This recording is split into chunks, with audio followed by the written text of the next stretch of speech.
Xbox has a good December, Xbox has a good January, and Surface will have a good March.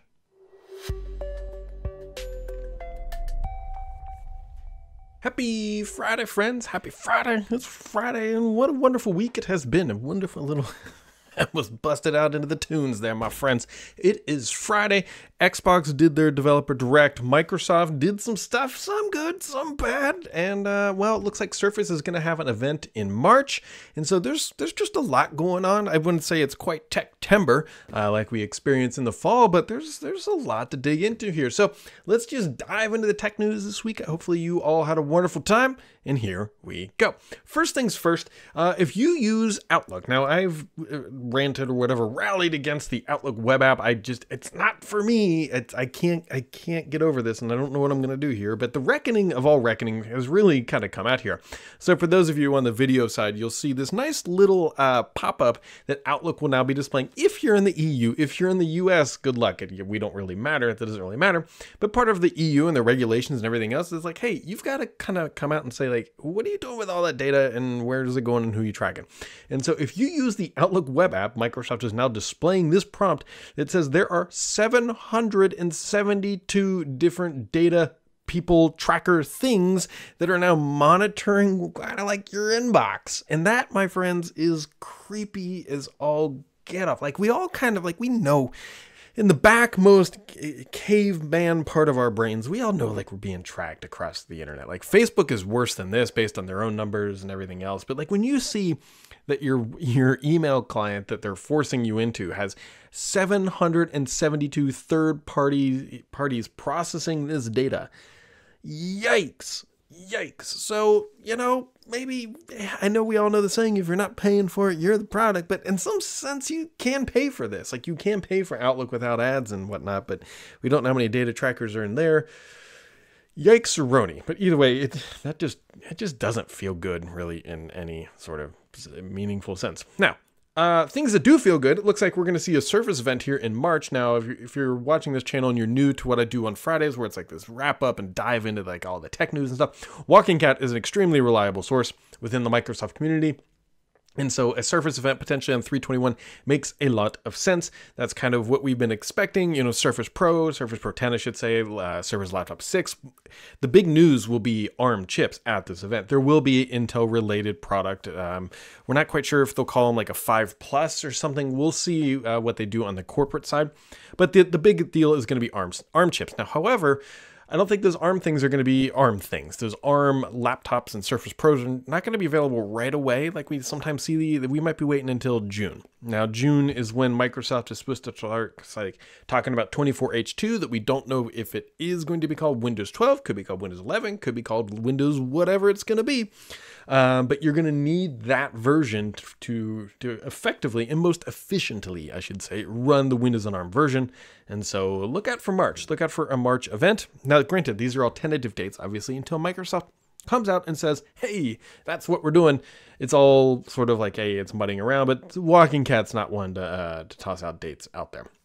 Now, speaking of all those Windows 11 and Windows 12 AI-related things, Microsoft this week announced Copilot Pro. Copilot Pro is the consumer version of Copilot that you can pay for, and you get more goodies under the bag, but it's $20 a month. Now, I know where Microsoft got this pricing from because, like, if you're like myself and you play for the premium version of ChatGPT, that is how much, my friends? $20 a month. So $20 has sort of been like it's been justified throughout the industry. So Microsoft's like, we're not going to beat that. Let's do 20 bones a month. I don't think many people are going to end up paying for this, but I think it's going to be, you know, at least it's available. And I'm sure there's people listening to this, and I myself am trying to see, should I switch over to this from ChatGPT Pro or whatever for $20 a month? I don't have a great answer yet. If you should, I probably will experiment with this one day, probably sooner rather than later. But either way, it's $20 a month for some extra stuff.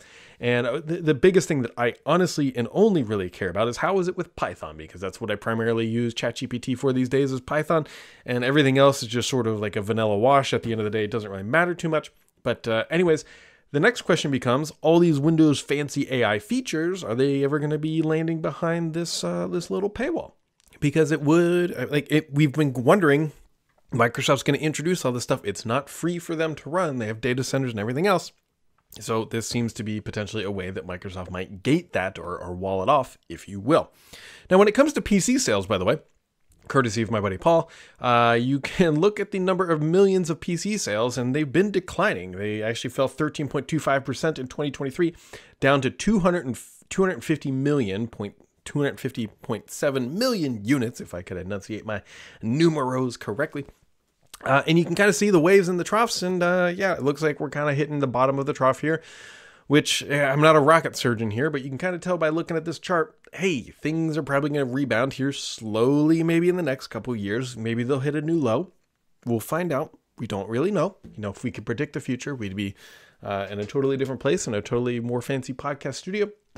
But either way, those are the big tech highlights of the week. And just realizing I put the Xbox image behind me instead of the podcast image. So anyways, let's dive into the gaming news, because it has been a week for Xbox. Actually, you know, kicking things off here is the fact that Xbox, according to Matt here in his data from his company, said, look, it looks like Xbox actually kind of killed it in December. Now, what does that mean? It means that the Xbox Series, meaning both of them, set a new lifetime high in US unit sales during the month of December. The previous unit sales high for Xbox Series was set in December of 21. And so that's kind of a big deal, right? Being this far down in the cycle and hitting that high. Like that's a really big and notable milestone, mostly because we would typically see something like this with a price cut. And as we've known for this generation, a price cut isn't really happening. And when Matt was asked more directly, you know, what was the split in the series? And it looks like 2/3 were actually the Series X, which is, again, a big deal. And sort of, it's an interesting sign. It's an interesting sign for multiple reasons. One, it means that obviously store shelves were fully stocked and that Microsoft had the ability to sell a lot of these consoles. But the other side of it is like, hey, we kind of expected the Series S to be the dominant platform, but maybe it's not. Maybe the Series X, people are willing to pay that premium for the higher priced console, and maybe that's a lesson Microsoft is learning here, which kind of brings out the other question. So when they go and launch the next generation, we will clearly understand, does Microsoft have found knowledge from launching this two-tiered system? We'll find out. Only time will tell. But either way, it sounds like it was a really solid December for Xbox, which is, it's great news for the industry and for considering how much they're investing in it. Obviously, a good thing. We will learn more, by the way, January 30th. So January 30th is when Microsoft will be dropping their next earnings release. That's when they have their earnings announcement. And so I doubt we'll get console numbers. We don't get that. But that's going to be the time we'll see, hey, how did Microsoft perform during the most critical quarter of the year, which is the holiday shopping season? And as of right now, the information should suggest that, hey, things are going pretty darn well here. Pretty darn well. Now, let's dive into this little thing called Developer Direct. Microsoft held this Developer Direct on Thursday, and I honestly think they did a pretty darn good job here. First off, big shout out to the graphics team. Not necessarily the graphic that's on the display here, but if you watch this event, the transitions between titles was done really, really well, really neat. And I think that they just did a good job of creating like this cohesive theme. And you can actually see like, right, they kept with the same artistic style throughout. It felt like it was well put together. Very clearly, this has been filmed, doesn't sound like super recent. I don't know, just because it was really well polished with these interviews and these cutscenes, and those things take time to put together. What I'm trying to say is like they didn't film this on Wednesday of this week. Like this is something that they've been putting together, and good for them. So kind of like the big highlights here. First off, Hellblade 2 is arriving on May 21st, so that's actually relatively soon, and everything else gets sort of these vague dates. Now, I give credit to Microsoft because, hey, look, it's very clear they've lined things up here. Look, we have a spring release with the May date. We quite literally have a summer date with Visions of Mana, which was not a shadow release, but like a kind of a surprise announcement. But either way, so that's coming in the summer. Then we have Avowed and Ara, both in the fall. So you can kind of see like this release cadence they're setting up.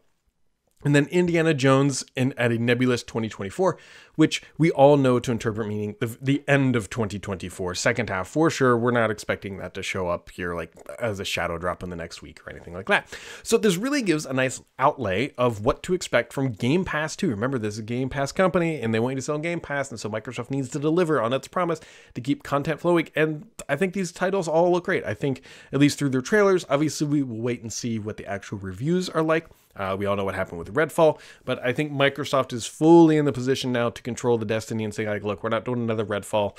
And so I wouldn't expect Hellblade 2 to go down that sort of route. It looks fantastic. So I think all these titles look great. I don't know, they all look fun. I was going to say I'm most excited about Avowed, but like they all look great. Like the Indiana Jones title, I don't know. The thing is, because of Game Pass, I'll probably end up at least, Visions of Mana, I will tell you right now, is just not my game. The other four, I will probably play in some capacity and just kind of feel them out. And so I think they did a very, very good job here. Obviously, they've come full circle. Indiana Jones title is a quote-unquote Xbox exclusive, but remember, that also means PC. And so that kind of clears the air, and I think they've set themselves up with like a really solid lineup here for 2024.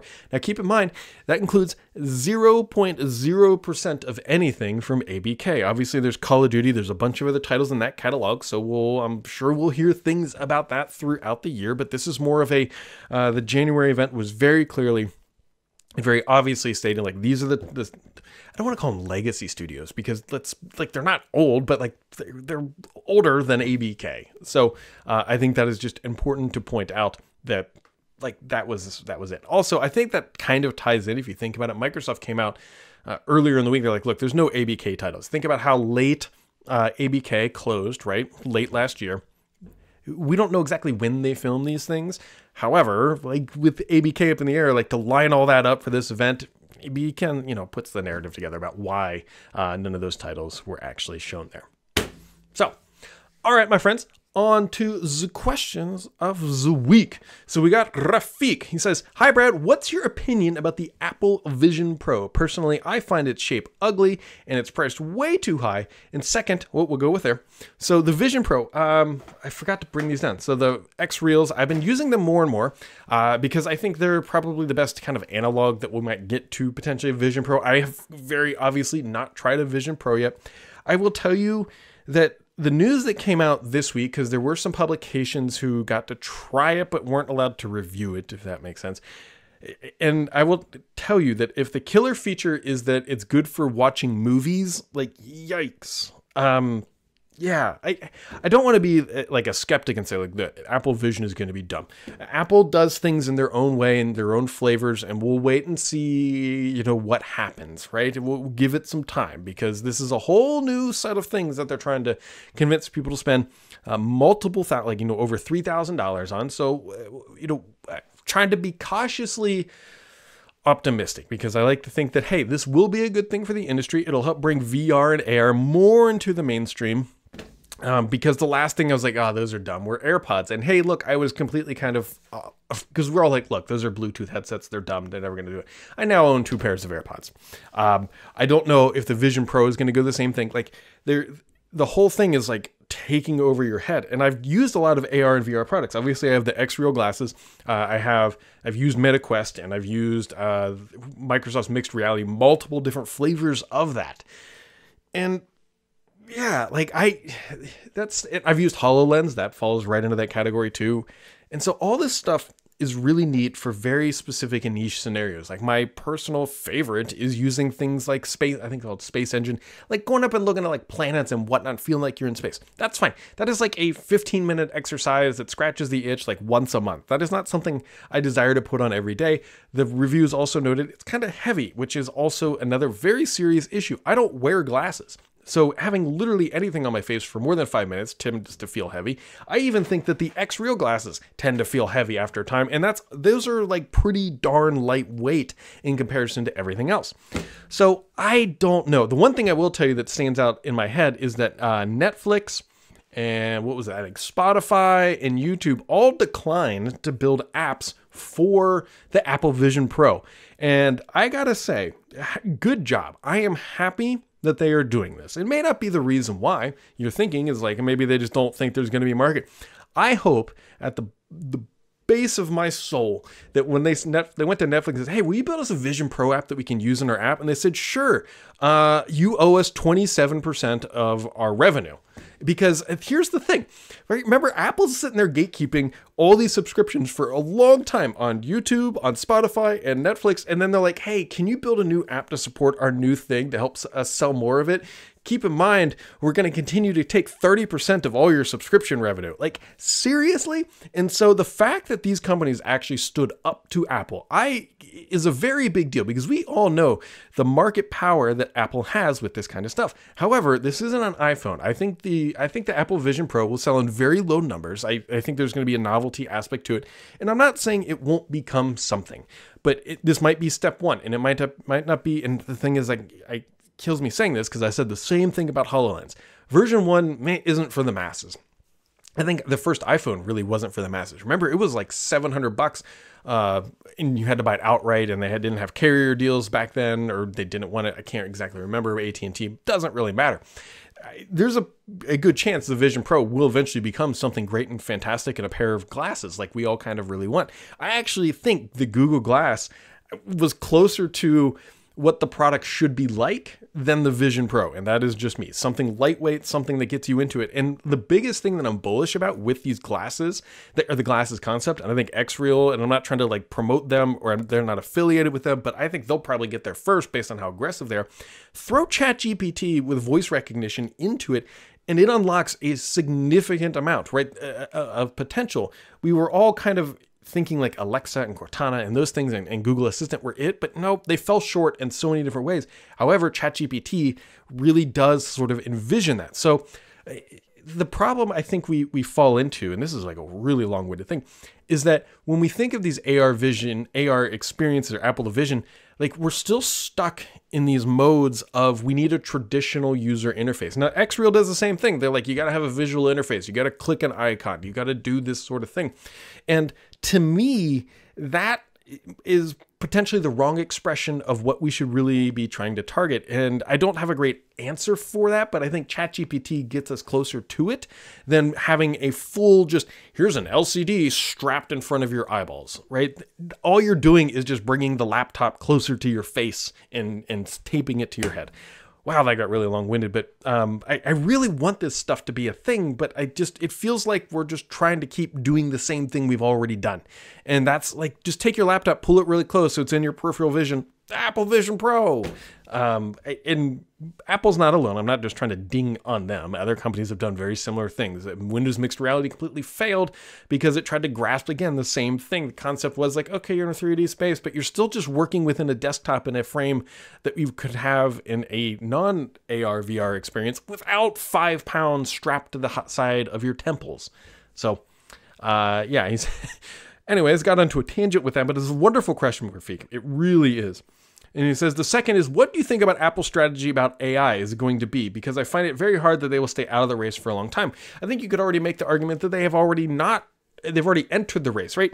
To me, and I think Microsoft is trying to do this with Windows, which is notable. Like AI experiences should be things that just happen and enable things rather than me talking to an agent, if that makes sense. Like right now, a lot of us, when you say AI, you think going into a prompt and typing like how many cups are in an ounce or something like that, or what's the best way to fold a shirt. And then like it spits out some sort of response in a list that's slightly more useful than Google. Fantastic, that's fine.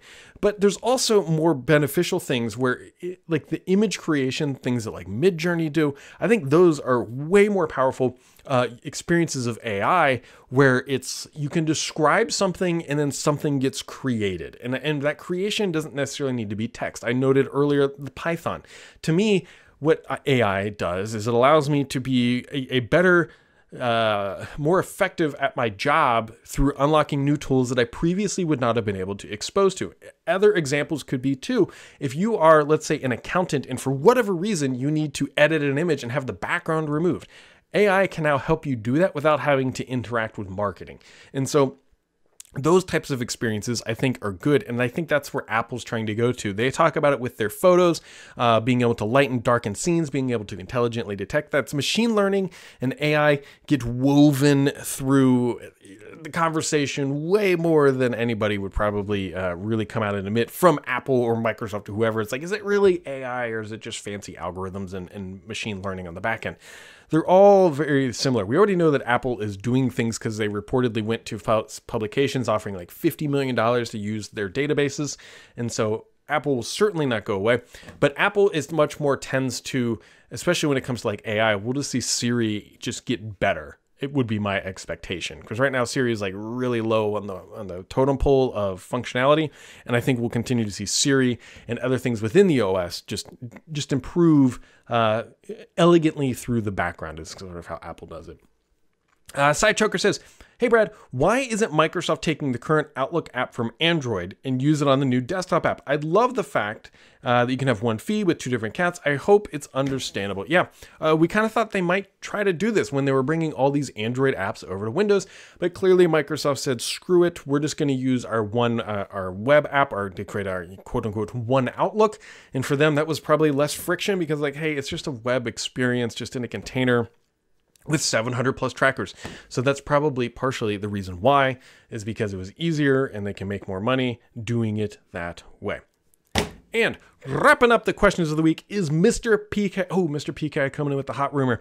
He said, I heard that Halo has dropped plans for Battle Royale mode. Is this the end of multiplayer growth and the continuation of Halo Infinite interest in the community? Are you playing it anymore? So I have re-downloaded it, not for Forge, honestly. Like there are some, I think the future of Halo multiplayer growth is going to come through its Forge platform. Forge is the greatest thing that will ever happen to Halo. There's a new board top game that people have created, and I think that is the true value of Halo Infinite.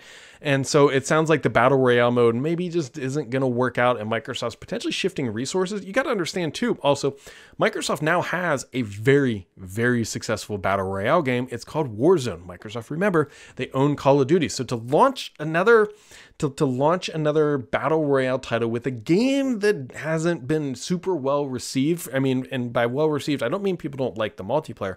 I mean, just from enough people playing it to spin up a Battle Royale. You got to remember, Battle Royale is only as good as the community is large. And so if they can't fill the rooms, and if they don't think they can fill the rooms or the maps, then that experience falls apart. And the only thing worse than launching a Battle Royale is launching a Battle Royale that doesn't have enough people, and then you have to shut it down. And so Microsoft was probably looking at player base size, like saying, okay, Warzone multiplayer, because they now have this data. Remember, Warzone or Call of Duty multiplayer, I'm going to make up numbers here, but let's just say it's 10 million. And they look at Warzone and say, okay, it's 2 million people play Warzone of the 10 million population. So there's 2 million people there. So now they have a rough ratio. It says 20% of the multiplayer base will play Battle Royale. If they carry those numbers over to Halo and they say, look, we've only got 1 million people playing. I'm making these numbers up, please. Because somebody's going to be like, Brad Sam said there's only 1 million people playing multiplayer. There might be more. There might be less. I don't know.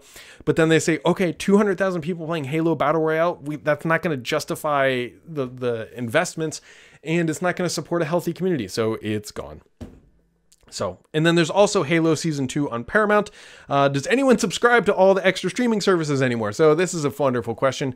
So I do not subscribe to Paramount, and I probably will not watch Season 2 because I'm streaming serviced out. And so hopefully one day if they do like it, didn't it eventually all show up on YouTube? Maybe it'll show up on YouTube, and maybe I'll catch it that way. So thanks to you all for the questions of the week, my friends. It is cold and blustery in the Northern Hemisphere, especially in Cincinnati. It's very cold. Hopefully all of you have had a wonderful warm week at that. So, as always, my friends, make sure to keep it subscribed here if I could enunciate, because the only BS on this podcast is me.